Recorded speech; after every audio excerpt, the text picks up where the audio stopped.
आज जो है नी कौम को अवेयर करने के लिए, जागरूक करने के लिए जिस तरीके से, जिस शिद्दत के साथ में और जिस कुड़न के साथ में मजलिस के सिपाही लगे हुए हैं, ये किसी से छुपी हुई बात नहीं है और ना इसको दोहराने वाली बात है। असल चीज़ है कि हमें जो है नी अपनी सामाजिक वकार, अपने सामाजिक स्टेटस का एहसास हो जाए। मैं आप लोगों से गुजारिश करना चाहता हूँ कि वाकई में ही आप जो है अगर अपनी नस्लों से सच्ची मोहब्बत रखते हैं, मुख्तसर सी बात बोल रहा हूँ, अगर वाकई में आप अपनी नस्लों से सच्ची मोहब्बत रखते हैं और आप अपनी नस्लों की तरक्की चाहते हैं और 75 साल का पीरियड जो आपने देखा है, मेरा मानना है 16वीं शताब्दी के अंदर मुसलमान इस दुनिया के लिए जो है एक इनोवेशन लेके आए थे, एक नवाचार लेके आए थे। इस दुनिया के अंदर जितनी चीजें आपकी नजरों के सामने हैं वो लगभग जो है सभी मुसलमानों ने दी है।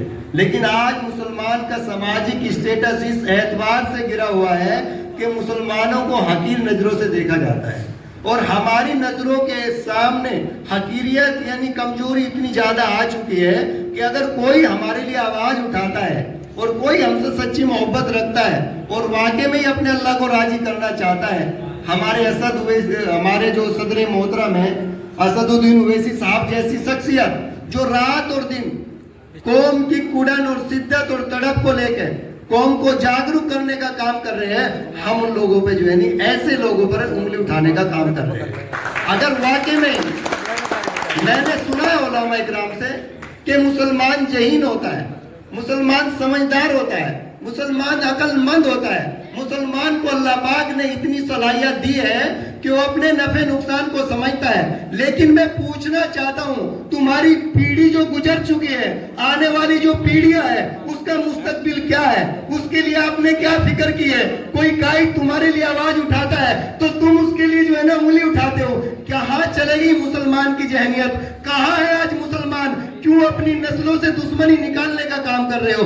वाकई में अगर तुम अपनी कौम की तरक्की चाहते हो, अपनी नस्लों से सच्ची मोहब्बत करते हो, अपनी औलाद को कामयाब देखना चाहते हो और इस हिंदुस्तान के अंदर, इस राष्ट्र के अंदर, इस मुल्क के अंदर अपनी भागीदारी साबित करना चाहते हो तो जागरूक हो जाओ, अवेयर हो जाओ और अपने कायद को पहचान लो और उसका साथ दो।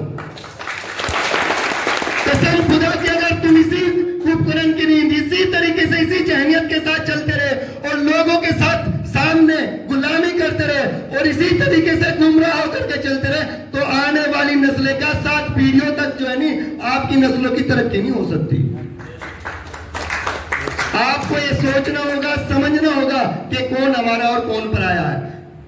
इस चीज को आपको जो है नहीं अल्लाह ने सलाहियत दी है, इसकी समझ दी है। आज एक शख्स है जो रात और दिन मैंने महाराष्ट्र के हमारे एक माइनुद्दीन साहब मेरे पास आए थे और उन्होंने बताया कि मैं लगातार 40 साल से इस परिवार के साथ रहता हूँ। मेरी उम्र को 57 साल हो चुकी, 67 साल की एज हो चुकी है और मैं 40 साल से लगातार इसी परिवार के साथ रह रहा हूँ। मेरे कायद ऐसे है कि सुबह के टाइम पे इफ्तारी खा के चलते हैं और शाम तक रोजा रखते हैं और कौम का अवेयर करने का काम करते हैं। और कौम क्या करती है कि ये तो बी टीम है, ये तो बी टीम है। जो कायद आपके घर का पानी पी करके आपको तकलीफ देना नहीं चाहता, वो तुम्हें कैसे तकलीफ में देख सकता है?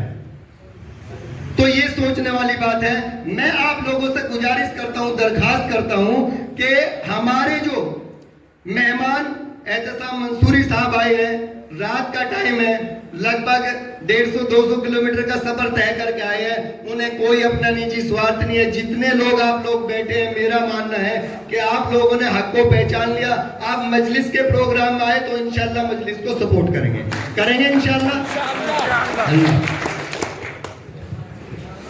इसके बाद मौलाना तस्लीम साहिब जो कि थाना भवन से तशरीफ लाए हैं।